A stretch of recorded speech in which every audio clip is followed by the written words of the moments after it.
What's up guys? Today I'll make a tutorial video on how to create a temperature controller using PID and LVGL combined with the videos I have previously shown. First, talking about the interface, I designed the UI on Squareline Studio. I created two screens. One contains buttons, and the other contains a graph to display the temperature visually. For this part, I've made a detailed series on each small part that you can check out on my channel. I've created a playlist for basic LVGL and ESP32 tutorials. Just head over to my channel, find and watch the tutorial videos if you're unclear about any part. In this video, I'm doing a general summary of the previous ones. You can add icons and pictures by clicking Add Files into Asset. Here, I'll guide you on how to create a button with an icon. You can create a panel to hold the buttons.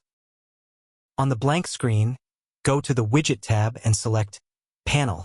Then, customize the position and size as you like. Add a button and drag it into the panel. Then customize the size and color.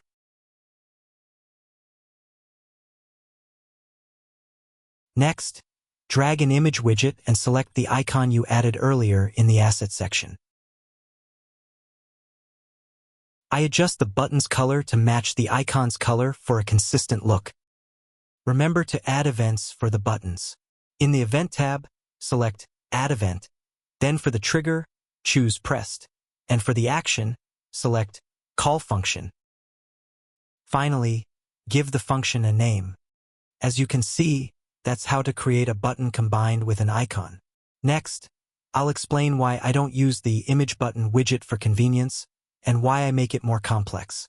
As you know, I'm using a Rotary encoder to control the UI. So if I used the Image Button widget, it wouldn't focus on the object, making it hard to control.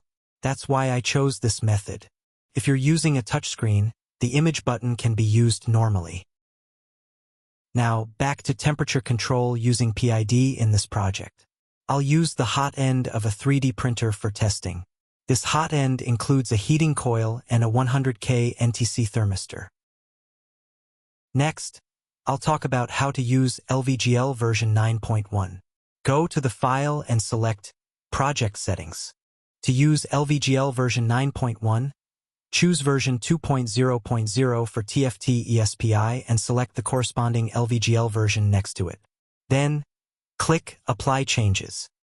Okay, now we'll export the UI file and move on to editing the firmware. I'll talk a few things in this section. The source code has been uploaded to GitHub, and you can download it for reference. The link in the below description. Back to the source code, as I mentioned earlier, I'm using LVGL version 9.1 instead of the older version 8.3. Why use version 9.1? Because this version is optimized for better CPU and RAM usage, making the UI control smoother and more efficient.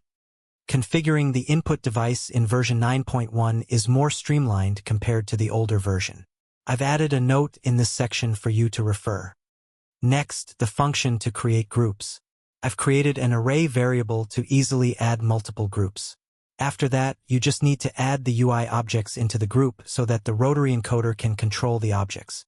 For displaying the configuration, the graph, or the function to switch between screens, I've already explained it in the previous video in the ESP32 and LVGL series.